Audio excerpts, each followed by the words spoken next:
One more day brings with it another blessing.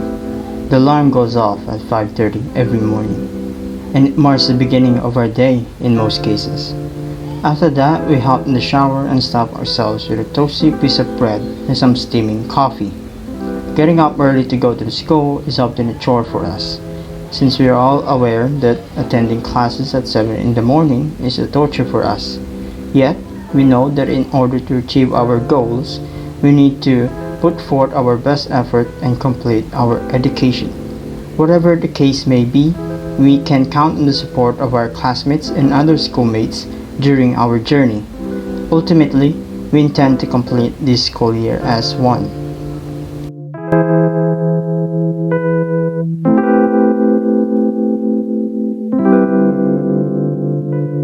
A person under observation has tested positive for the novel coronavirus. This is the first case in the country. The patient is currently admitted at a government hospital in Manila. Here's more information from the health secretary himself.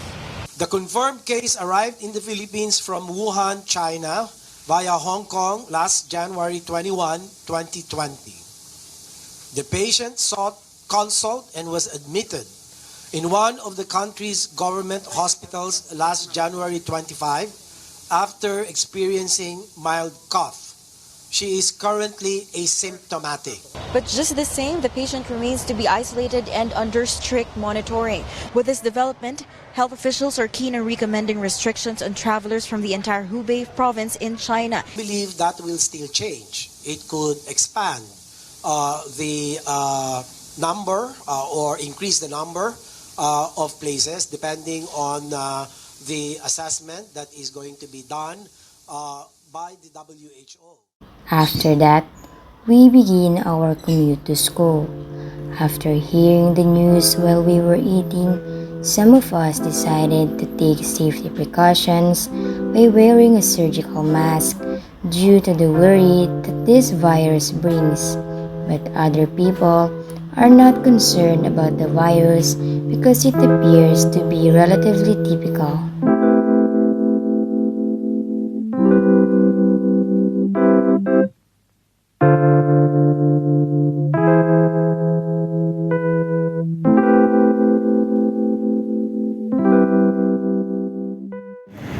Alright, Dad, thanks for the ride. I got you, young man. Do you want me to pick you up later? No, I'll take the bus. And Here's an extra. thank you. Bye.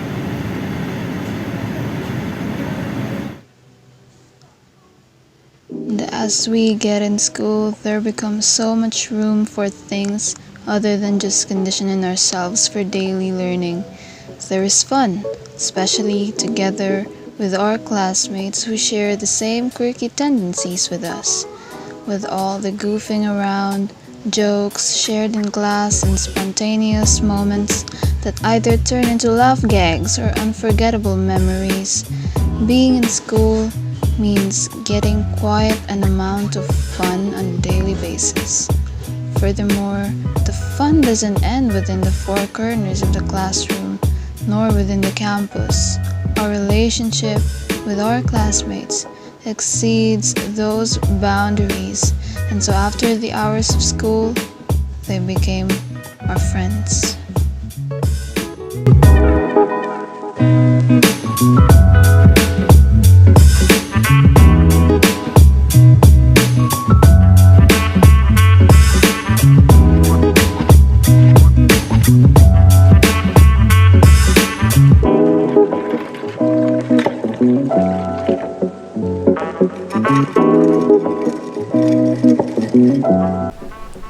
Following the end of the class, we went to various locations in order to enjoy ourselves before returning home. Some went to the mall to eat and shop. Others went to the convenience store to look for snacks to go along with the movie. Yet others went to KTV to sing with friends. And still, others decided to stay out and drink instead. We had a great day hanging out with our friends, and we are hopeful that we will have another opportunity to do so tomorrow. But then, waving goodbye to our friends at that time, would be the last goodbye we will do in person. Little did we know, we won't be seeing each other for a long time. Beginning March 17 until April 13, the entire Luzon is under an enhanced community quarantine. A strict home quarantine will be observed in all households. Movement shall be limited to accessing basic necessities. Provision for food and essential health services shall be regulated. And there will be heightened presence of uniformed personnel to enforce quarantine procedures. A work-from-home arrangement shall be implemented in the executive.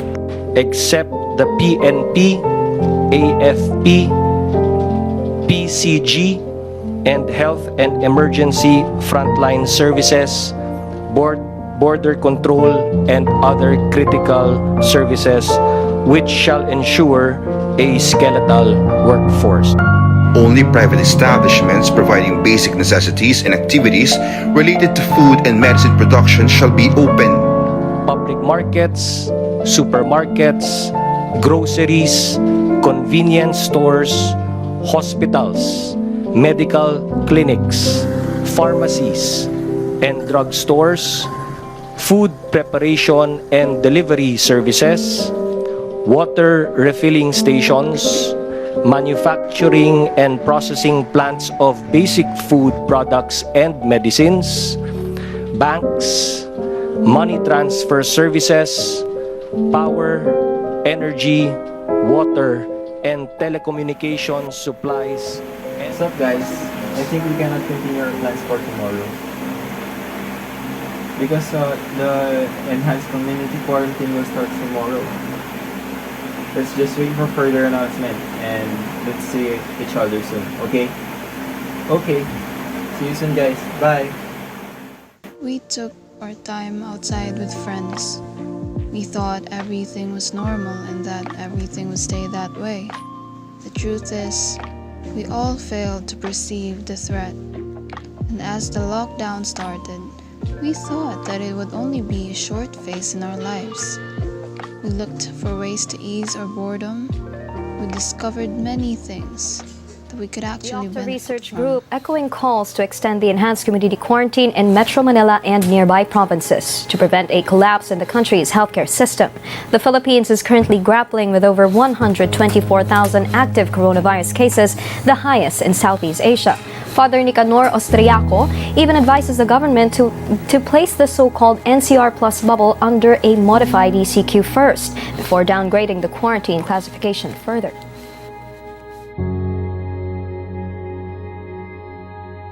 Well, in less than 2 weeks, elementary and high school students will also return to remote learning.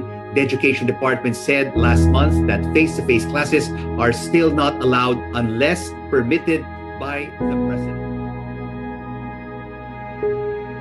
At long last, the start of the classes, when the Department of Education introduced this new method of educational delivery, everyone's feelings were all over the places. The majority of the students are delighted about this sort of program, since it allows them to study without leaving the convenience of their own homes.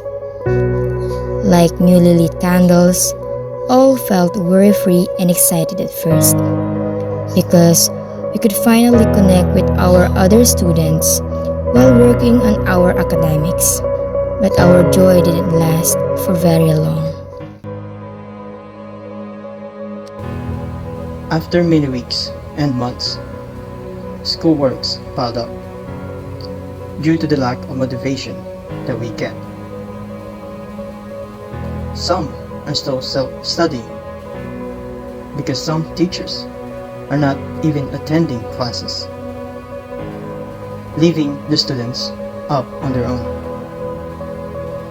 Some students experience technical difficulties, such as the loss of internet connection while in class and missing important lessons for a certain subject. Some are having anxiety attacks because they're pressured to get a high mark even if the teachers are not giving quality education. Some are overworked because they need to balance school and work in order to help provide food for their family during the pandemic. Just like candles, the flame burned down, for some of it burned out completely. Little by little, we lost the tons of motivation we used to have and held on to the small ounces we had left. And then, there's hope. After a very long wait, vaccines against COVID-19 have finally reached the Philippines. The first batch came from Chinese manufacturer Sinovac.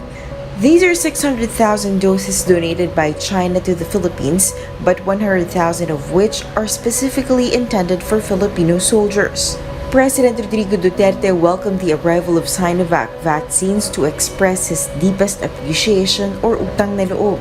He urges the public to get vaccinated to set aside fears as We were Filipino reminded experts that everything have should not reviewed end in utter efficacy of these despair. protective shots. Fortunately, the government announced the success in formulating vaccines and further declared the distributions of vials all over the country. From then, we could finally say that the world is healing. November 15 marks the beginning of the school year's second quarter.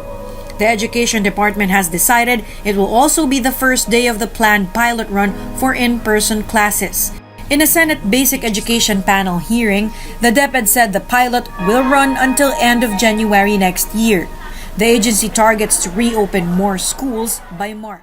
As now college students, we all have similarly gone 2 years of hardships from the first year in preschool to the virtually ended senior high school journey.